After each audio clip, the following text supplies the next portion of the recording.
मित्रांनो, गाडी चालवायला शिकायच्या आधी आरसे सेट करणं खूप गरजेचं असतं, कारण अशा हायवेवर तुम्हाला आरसेच तुमची विजिबिलिटी वाढवतात आणि तुमचे ऍक्सिडेंट होण्यापासून वाचवतात. तर आज मी तुम्हाला आरसे परफेक्ट कसे सेट करायचे हे सांगणार आहे. व्हिडिओ शेवटपर्यंत पहा. आता तुम्हाला राईट साईडचा आरसा कसा सेट करायचा हे सांगतो. तुम्ही राईट साईडचा आरसा माझा पाहू शकता. आता तुम्हाला काय करायचं, तुमचं जे डोअर आहे, डोअरचा जो हँडल असतो आपला वडायचा, दरवाजा उघडायचा, तो तुम्हाला या कोपऱ्यात घ्यायचा आहे. ओके, आता आपण घेऊयात.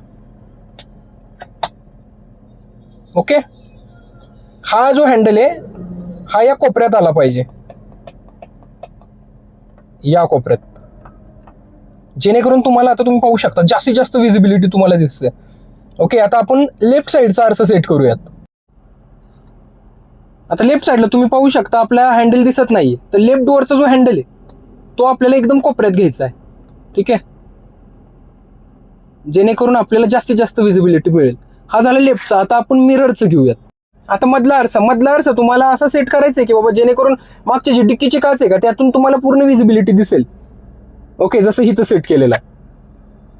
आता तुम्हाला करायचं काय, तुम्ही ज्यावेळेस मागे पाहता गाडीसाठी त्यावेळेस पाहतानाच इथं एक नजर मारायची, जेणेकरून तुम्हाला हे पण दिसेल की बाबा आपल्या मागं कोण आहे का. ओके, आणि या पद्धतीने जर तुम्ही गाडी चालवली आणि अशा आरसे सेट केले तर 100% तुमची ड्रायव्हिंग ही परफेक्ट होऊन जाईल. आणि अशाच इम्पॉर्टंट युजफुल माहितीसाठी आपल्या चॅनलला फॉलो करा. काही तुमचे सजेशन्स वगैरे असतील, कशावर व्हिडिओ बनवायचा असेल तर कमेंट करून सांगा आणि बाकीचे व्हिडिओज पहा.